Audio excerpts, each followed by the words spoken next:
Assalamualaikum warahmatullahi wabarakatuh. Salam sehat semuanya untuk adik-adikku. Marilah sebelum kita mulai kita baca doa dulu. Semoga kita semua dalam keadaan sehat dan bahagia. Amin amin ya rabbal alamin. Al-Fatihah. Bismillahirrahmanirrahim. Terima kasih semuanya.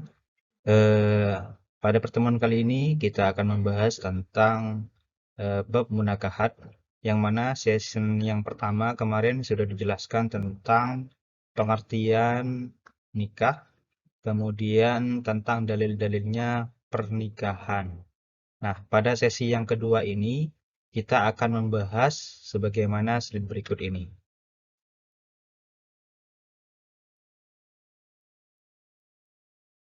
Pernikahan berdasarkan syariat Islam. Pembahasan kita pada kali ini jatuh kepada ini. Nah, apa yang akan kita bahas? Nah, lihatlah di sini tujuan pembelajarannya adalah yang pertama, kita akan menjelaskan tujuan pernikahan. Yang kedua, kita akan menjelaskan hukum pernikahan. Ada berapa hukum pernikahan? Kemudian tujuannya nikah ini apa? Nah, nanti ini kita simak setelah sesi ini. Yang ketiga, kita akan bahas tentang syarat dan rukun nikah. Yang keempat, kita akan bahas tentang hak suami, istri, dan kewajibannya seorang suami dan kewajibannya seorang istri.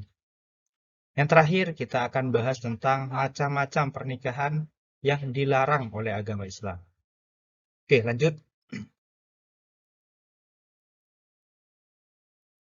Nah, untuk review kembali tentang pembahasan kemarin tentang definisi pernikahan.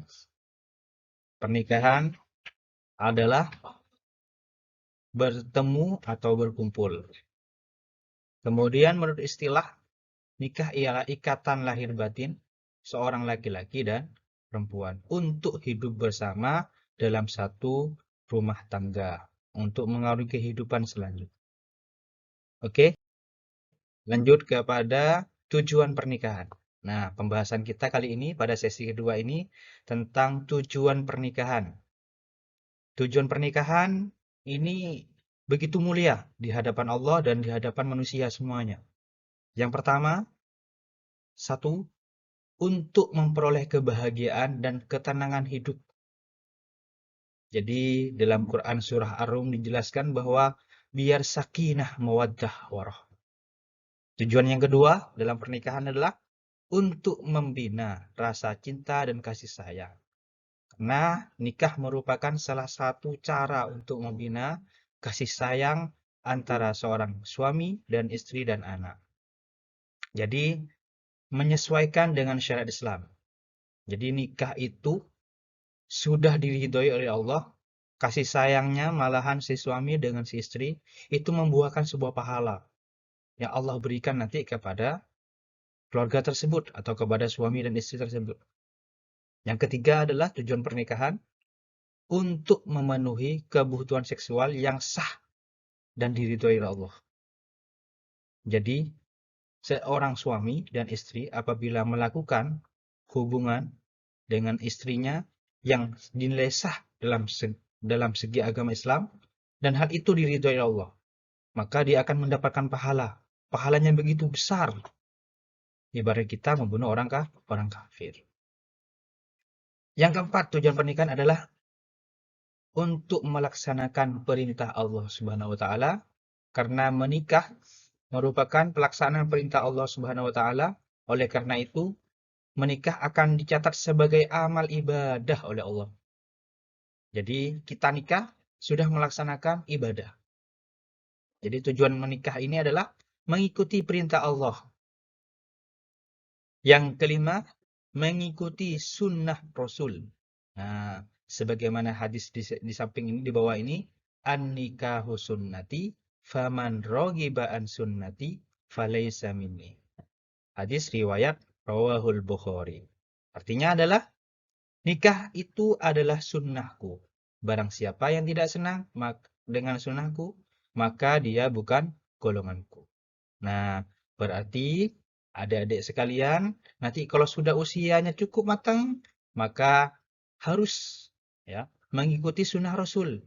Karena Nabi Muhammad itu adalah Nabi kita semua. Dan kita juga harus mengikuti sunnah-sunnah beliau termasuk dalam pernikahan. Yang terakhir, tujuan dari nikah. Nomor 6, untuk memperoleh keturunan yang syah. Sah secara agama Islam. Jadi nikah dulu, baru nanti dapat keturunan yang syah sesuai dengan syariat Islam. Bukan membuat keturunan dulu, kemudian nikahnya belakangan.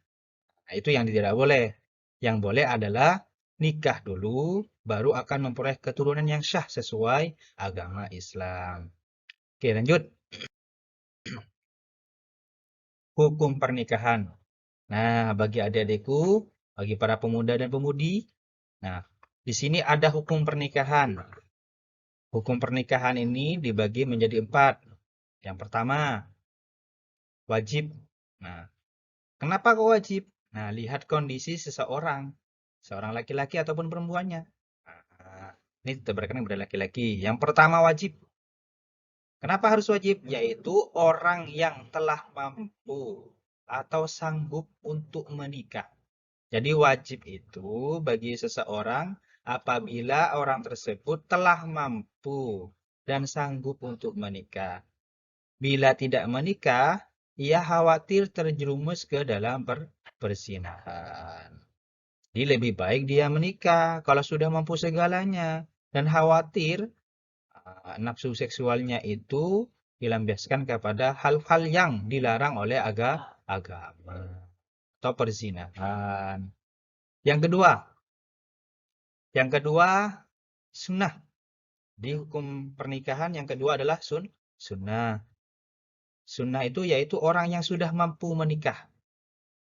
Orang yang sudah mampu menikah, tapi masih sanggup mengendalikan dirinya dari godaan untuk terjerumus kepada perzinahan. Yang pertama tadi wajib, karena khawatir terjerumus dalam perzinahan. Nah, yang kedua ini sunnah, mampu juga, tapi dia mampu untuk menjaga dirinya agar supaya tidak terjerumus ke dalam perzinahan. Yang ketiga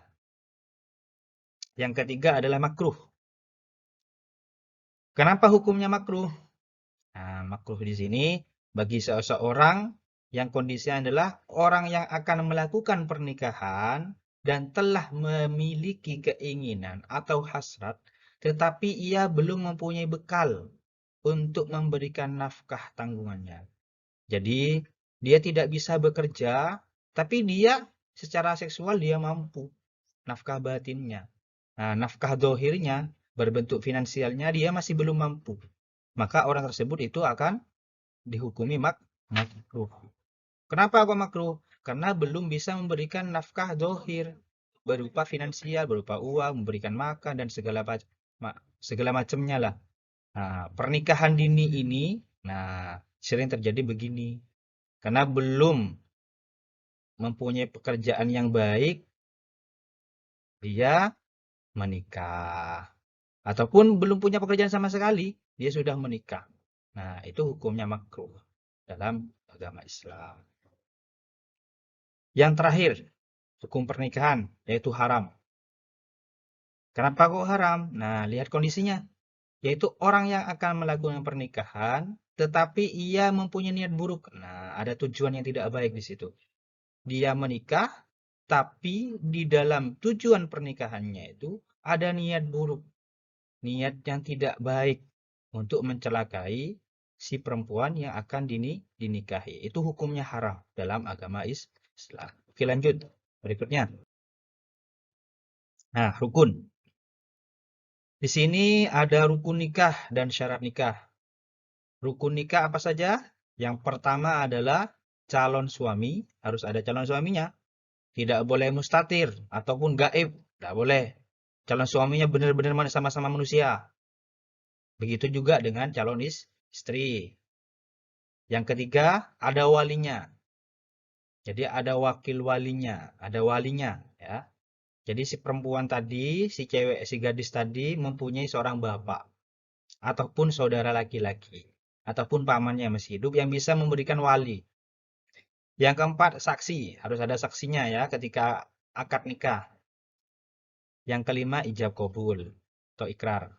Nah, syaratnya apa calon suami? Yang pertama, beragama Islam.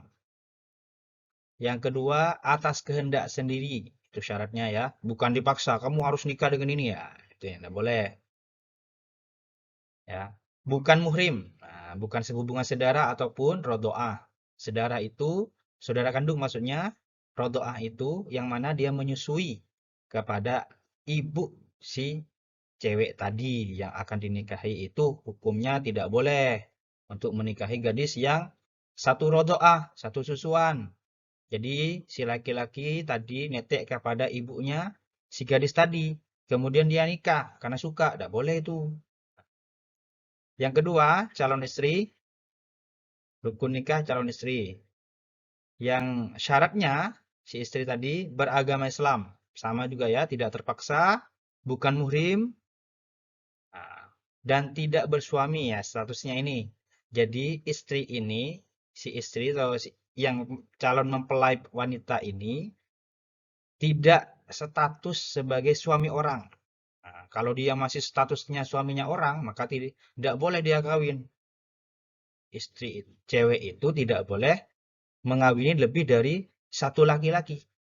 Harus satu laki-laki karena nanti gennya tidak ketemu. Nah, ini anaknya siapa? Nah, itu yang jadi permasalahan nantinya. Tidak sedang dalam masa iddah. Nah, si istri tadi misalnya dicerai oleh suami pertama, masih dalam hitungan beberapa hari, ternyata nyantol kepada seorang laki-laki akhirnya mau ngawin. Nah, itu tidak boleh karena masih dalam status masa iddah.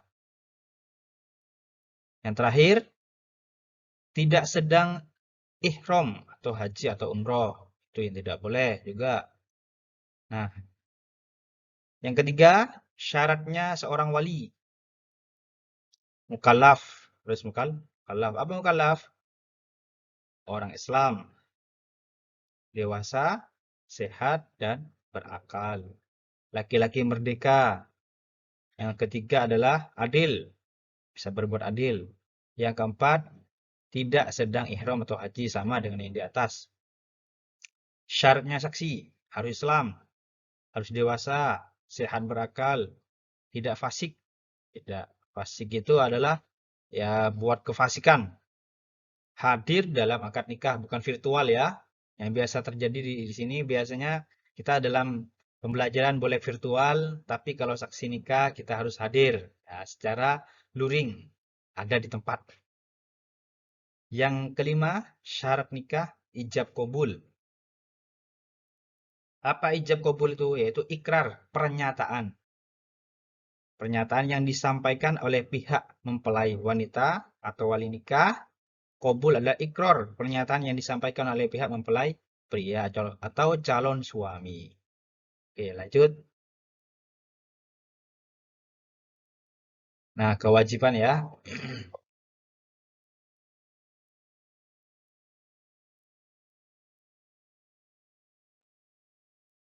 Kewajiban kewajiban seorang suami. Satu, memberikan nafkah. Apa saja? Pakaian, tempat tinggal. Kalau sudah mampu untuk membeli rumah, ya berikan tempat tinggal untuk istri dan anak-anaknya. Sesuai dengan kemampuan yang diusahakan. Yang kedua, apa kewajibannya seorang suami? Menggaul istri secara ma'ruf, secara baik. Ya. Yaitu dengan cara yang layak dan patut, misalnya dengan kasih sayang, menghargai, memperhatikan dan sebagaimana. Dan dan lain-lain lah. Yang ketiga, memimpin keluarga dengan cara membimbing, memelihara semua anggota keluarga dengan penuh tanggung jawab. Yang terakhir, kewajiban seorang suami membantu istri dalam tugas sehari-hari, terutama dalam mengasuh dan mendidik anak-anaknya agar menjadi anak yang baik, yang soleh, tahu soleha. tugasnya dan kewajibannya seorang istri sekarang. Yang pertama, patuh dan taat kepada suami. Dalam batas, ini ada batasnya ya, dalam batas yang sesuai dengan ajaran Islam. Perintah suami ini yang tidak bertentangan dengan ajaran Islam. Tidak wajib ditaati apabila seorang suami menyuruh kepada hal yang tidak baik. Yang kedua, memelihara dan menjaga kehormatan diri dan keluarga serta harta benda milik si suami atau milik keluarga kita yang sudah menjadi suami istri. Yang ketiga, mengatur rumah tangga dengan baik sesuai dengan fungsi. Fungsinya apa? Sebagai ibu rumah tangga. Yang keempat, memelihara dan mendidik anak, terutama pendidikan agama. Yang terakhir, bersikap hemat, cermat, ridho dan syukur serta bijaksana kepada suami. Oke. Lanjut, hak suami atas istri.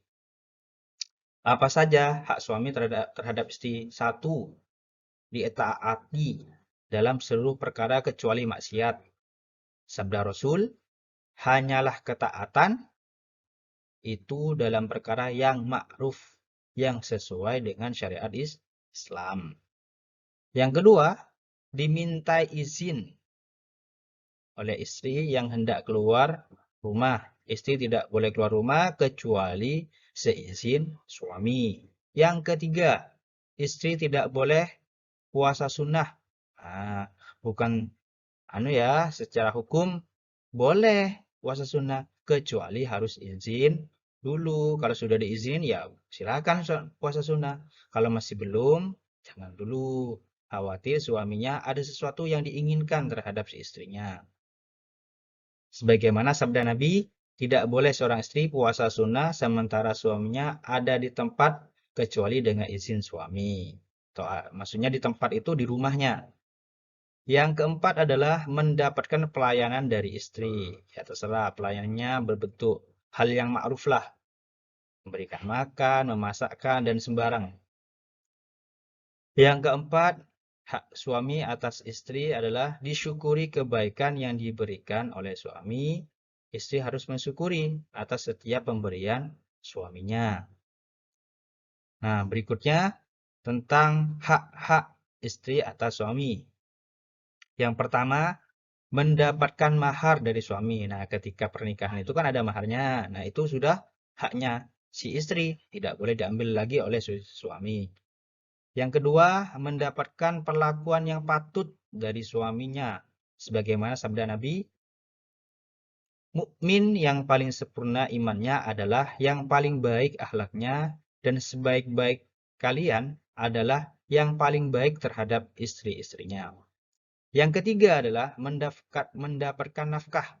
Nah, jadi istri ini mendapatkan nafkah dari si suami, baik pakaian, tempat tinggal, tapi sesuai dengan kemampuan si suami.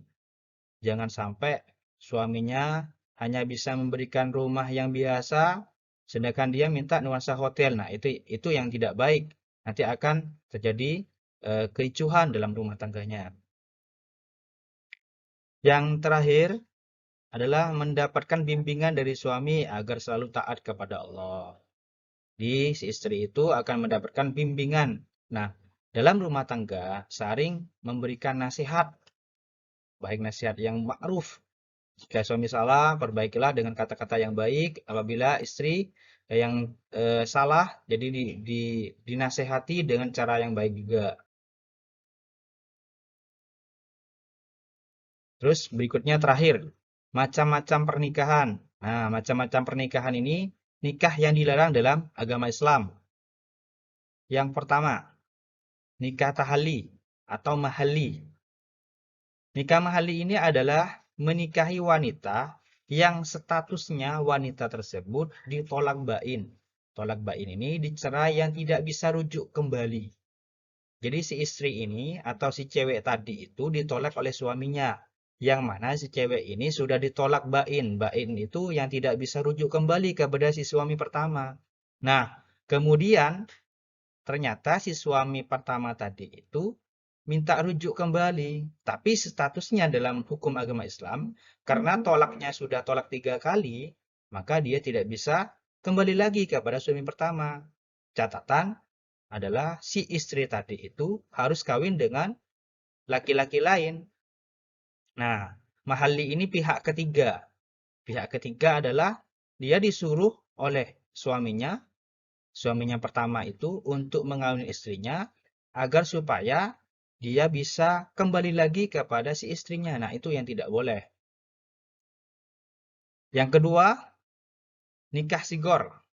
Nikah sigor itu adalah nikah sistem barter. Ini bukan barang ya. Tapi di pernikahan juga ada namanya nikah sigor atau nikah barter. Nah, maksudnya adalah dia menikahi gadis dengan syarat. Jadi si walinya ini, si wali dari gadis tersebut memberikan syarat kepada si calon suaminya, si calon suami anaknya. Jadi kamu boleh nikah. Contohnya begini, kamu boleh menikahi aku dengan syarat kamu mengizinkan aku untuk menikahi adikmu. Gitu. Atau kamu boleh menikahi anakku dengan syarat kamu harus mengizinkan aku untuk menikahi kakak perempuanmu. Itu yang disebut dengan nikah sigor atau nikah barter. Itu yang dilarang dalam agama Islam. Yang ketiga, nikah mut'ah atau kawin kontrak. Nah, ini sering terjadi. Ialah mengawin gadis dengan waktu tertentu atau ditentukan batas waktunya. Ini yang dilarang. Karena dampaknya luar biasa kalau nikah mut'ah itu. Jadi kawin kontrak misalnya 2 tahun ya tanpa mengucapkan tolak ya 2 tahun sudah selesai. Ya, caranya bagaimana? Harus memperbaharui kontraknya lagi. Nah, itu yang tidak boleh. Dulu pada zamannya Nabi diperbolehkan karena ada hal-hal yang memang urgent pada waktu itu dan sekarang ya tidak sama lah kondisinya. Yang terakhir adalah nikah dalam masa iddah. Nah, sebagaimana yang penjelasan yang tadi bahwa menikahi perempuan yang statusnya masih melaksanakan iddah, baik iddah itu dicerai oleh suaminya atau iddah karena sebab suaminya wafat. Nah, berapa hari?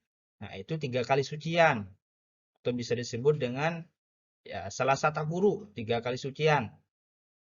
Suci pertama, nunggu dulu. Pada bulan berikutnya dia suci kembali, sudah terhitung 2 kali.